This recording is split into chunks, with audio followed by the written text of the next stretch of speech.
반갑습니다. 자, 연달아서 제3강 들어가겠습니다.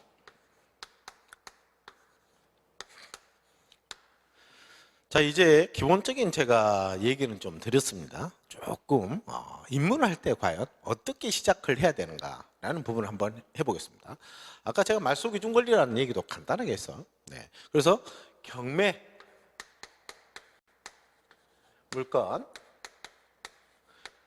권리분석,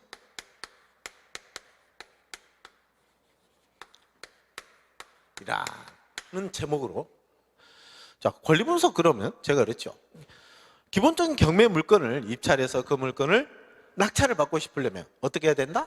권리분석을 잘해야 된다. 기본적인 권리분석을 할 줄 알아야 되겠죠. 이게 이제 시작점입니다. 자, 경매 물건이 있습니다. 경매 물건의 채무자 겸 소유권자 중심으로 여러분은 권리분석을 하시면 됩니다. 그 권리분석에는 등기부에 나타나는 것과 임대차의 권리, 현황상의 권리가 있다라고 말씀을 드렸습니다.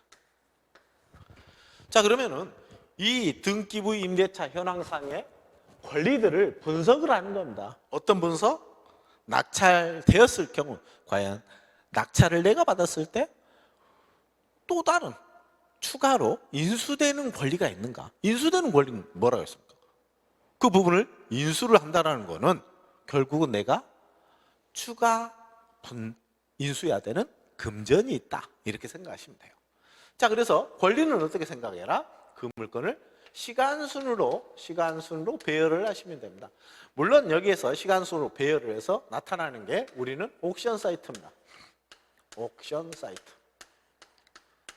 뭐 4대 옥션이 있는데 여러분이 보는 그런 경매 옥션 사이트가 있어요. 자, 그런 부분을 떠나서 우리 알로아 옥션이라고 있습니다. 알로아 옥션. 이 모든 옥션 사이트에서는 그 부동산 물건 등기부상에 나와 있는 말소 기준 권리를 잡습니다.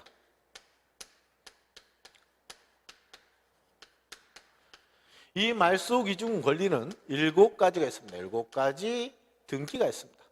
첫 번째, 저당 등기. 두 번째, 근저당 등기. 세 번째, 압류 등기. 네 번째, 가압류. 다섯 번째, 담보가 등기.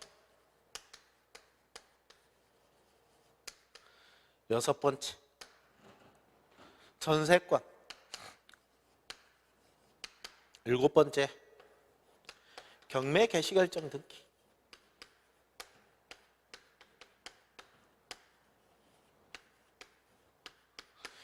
이 7개의 말소 기준 권리는 어떻게 해야 된다? 암기하세요. 암기.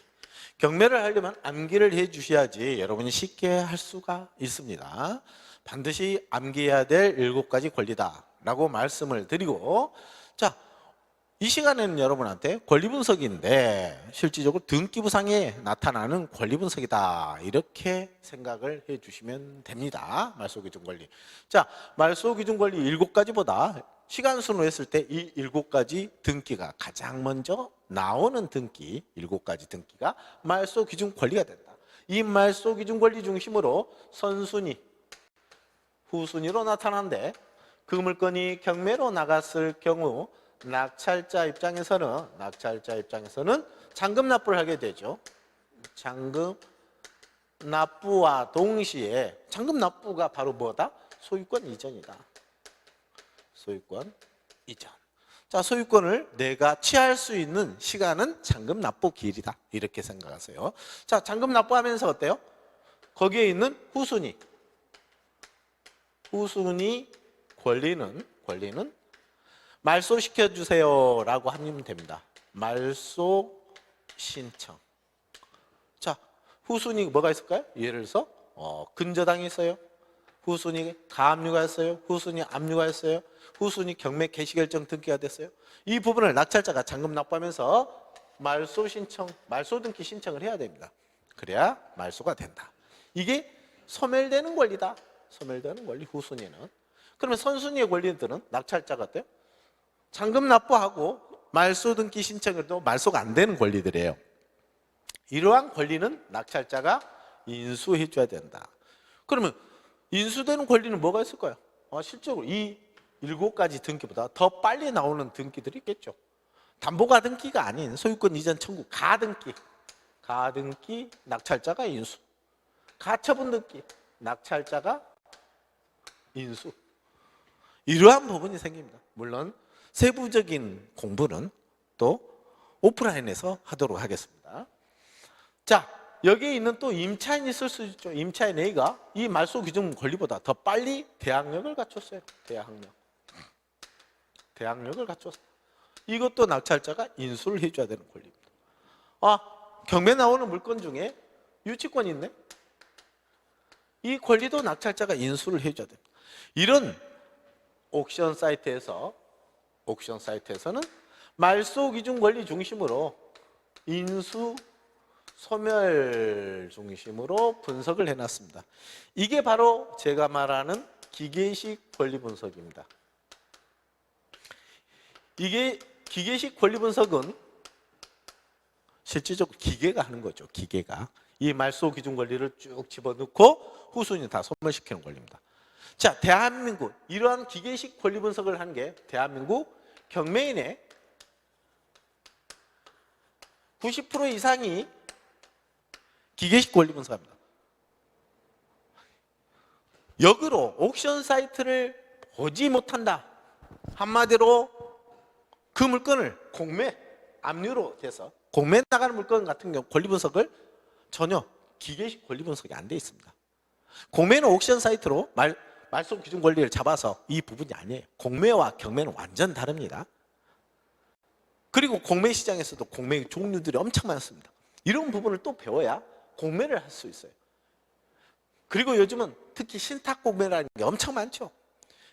경매를 안다고 해서 또 공매는 등한시하면 안 됩니다. 경매와 공매는 또 다른 공부입니다. 권리 분석 자체가 다르다는 거예요. 그래서 지금 여러분이 입문하는 과정은 경매 과정이다. 이렇게 생각하시면 돼요. 자, 그래서 지금 현재 등기부상에 인수되는 걸 가등기, 가처분, 선순위 임차인이라고 합니다. 현황상의 권리는 유치권 같은 경우는 여러분이 인수를 해줘야 되는 권리입니다. 이건 인수를 하다 보니까 기계식 권리 분석에는 뭘로 나와요? 빨간 글씨로 인수라고 나옵니다. 그러면 입찰을 해요? 입찰 포기합니다. 입찰 안 들어간다는 소리죠. 그래서 이런 물건, 인수되는 권리가 있는 그런 물건들을 특수물건이다. 낙찰로 소멸되지 않고 낙찰자가 부담해야 되는 권리다라고 생각합니다. 이 인수되는 권리가 있는 경매 물건을 뭐라고 한다? 특수물건이라고 한다. 자, 경매 물건 중에 전부 소멸되는, 인수되는 권리가 없는 그런 물건들을 일반 물건이다. 경매 일반 물건이다 라고 생각하시면 됩니다. 자, 거기에 따라서 특수물건 해결법, 그리고 다 소멸되는데 입찰가 산정하는 기법, 여러분들이 계속해서 공부해야 되는 과정들입니다. 자, 여러분은 그렇죠. 제가 이런 권리 분석 얘기를 하면서 여러분한테 얘기합니다. 어려우면 포기한다? 실질적으로 제 주변에 제가 좀 심도 있는 강의를 좀 많이 해줍니다. 깊게 들어간다는 거죠. 기본 강의는 쉽게 하려면 그 누구나 할 수 있습니다. 재밌게 하려면 누구나 할 수 있습니다. 하지만 쉽고 재밌어서 경매 공부를 다 끝났는데 내가 경매 접근법도 몰라. 뭐 했지? 입찰서도 못 써. 이 부분을 가지고 경매를 하시는 분들이 너무 많아요. 그래서 저는 굉장히 나무라는 스타일입니다. 그래서 좀 더 여러분이 심도 있는 공부를 좀 해주시길 바랍니다. 자, 그런데 이렇게 생각하시면 돼요.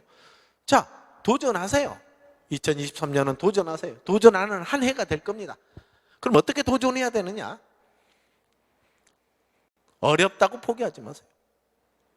자, 저 입장에서 한번 권리 분석, 역지사지죠. 시간 순으로 채무자 겸 소유주 입장에서 등기부, 임대차, 현황상에 있는 권리자들한테 돈을 빌려보세요. 돈을 빌리는 계약을 해야 권리가 발생을 합니다. 권리. 그 권리를 등기부에다가 설정을 하느냐, 임대차로 설정을 하느냐, 현황상에 설정을 하느냐, 이 차이점입니다. 그게 거기에 나온 등기부 임대차 현황상에 나온 그 권리들이 바로 분석을 해야 돼요. 그러면 권리 분석은 어떻게 해라? 내가 채무자금 소유주가 돼서 등기부 임대차 현황상에 있는 권리자들한테 돈을 빌려봐라, 계약서를 쓰고. 이 말씀을 드리고 싶습니다.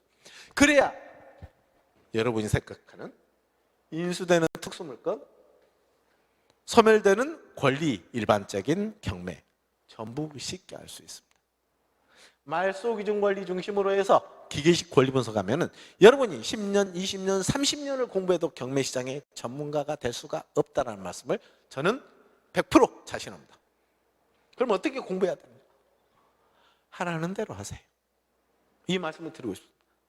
자, 그러면 경매의 권리 분석은 누구 중심으로? 채무자 겸 소유주 중심으로 여기에 경매로 나온 물건을 그대로 그 권리자들한테 돈을 빌리는 계약서를 써보라는 거예요.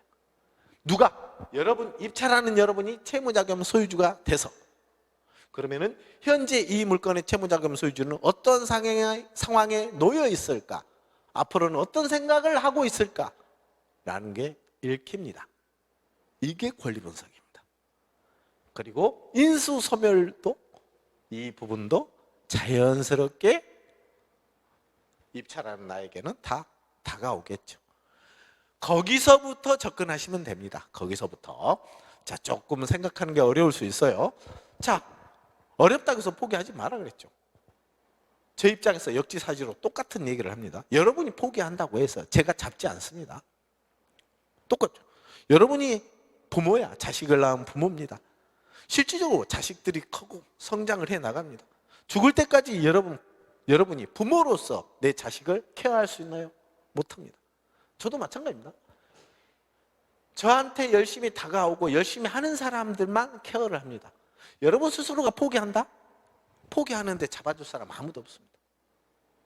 그러면은 일반적인 삶을 살아야죠. 그냥 결혼 생활에서 내 배우자가 가져오는 돈을 가지고 거기에 맞는 생활만 하시면 되는 겁니다. 경매 공부할 필요 없어요. 그런 분들은. 왜? 어차피 실패하니까. 어차피 경매 학원에 와서 수강료를 납부해야 됩니다. 수강료 납부할 필요 없어요. 아깝습니다. 그런 분들은. 성공 못한다는 말씀을 과감히 합니다. 저는. 마음을 잡고 확실히 경매를 배우겠다는 그런 나만의 마음을 잡고 오시라는 소리예요. 하다가 어려우면 포기하지, 이따의 마음 가지고는 이 시장에서는 아무것도 할 수가 없어요. 무슨 말씀인지 아시겠죠? 그래서 한번 내 자신을 되돌아보는 그 시간을 가졌으면 됩니다. 그 시간은 바로 나의 권리 분석이라고 한번 생각해 보죠. 나의 과거는 어땠을까? 그 과거를 등기부 임대차 현황상에 나타나 있다라고 생각을 하시면 돼요. 나를 중심으로 내가 채무자 겸 소유주가 됐다, 지금 이 경매 나갈 물건이 바로 나다라고 생각하고 권리 분석을 해 주시라, 이 말씀을 드립니다. 이게 바로 기본이다라는 말씀을 하겠습니다. 자, 이 물건 여기에 따른 어떤 권리관계들이 많이 나옵니다. 여기에 따른 또 권리들도 더 깊게 강의도 해야 되고 여러분도 더 공부를 더 많이 하셔야 됩니다. 그런데 제가 먼저 말씀을 드립니다. 이 기본적인 과정은 알고 입문을 하셔야 여러분이 포기를 하지 않습니다. 도전할 수 있습니다. 제가 동영상을 찍은 이유는 여러분한테 다 지식을 전달하지 못해요. 수십 강, 수백 강 경매 물건 가지고 할 수 있습니다. 끝이 없다는 거예요. 경매는 끝이 없습니다. 끝이 없다는 것 같아요. 경매 물건의 종류는 비슷하죠. 지목에 따라서, 물건에 따라서. 근데 그 물건을 점유하고 있는 점유권자가 사람입니다. 이 사람의 성격이 다 다릅니다. 그래서 명도도 다 다릅니다. 기계식 명도 힘듭니다. 그래서 여러분이 채무자 겸 소유주가 돼서 과연 이 점유하고 있는 채무자 겸 소유주는 어떤 상황, 어떤 생각을 하고 있을까를 읽어내야 된다는 소리예요. 이게 공부다. 그래서 어때요? 끝이 없다는 얘기를 하는 겁니다. 그냥 기계식 4강, 몇 강이에요? 몇 개월 공부하면 돼요? 여러분은 기본적인 레벨이 있다라고 하면 내가 이제 시작입니다. 1%에서 10%에서 그만둬도 되고 20%에서 그만둬도 되고 100%까지 갈 수도 있는 거예요. 내가 어떤 경매인이 될 것이냐, 어떻게 경매 채택을 할 것인가, 이 목적에 따라서 달라진다는 거예요. 꼭 나만의 기준점을 잡고 경매에 입문해 주시면 좋겠다라는 부분을 저는 경매 입찰을 하기 전부터 공부를 하고 입찰했으면 하는 바람입니다. 그래서 참 주고 싶은 게 너무 많아요.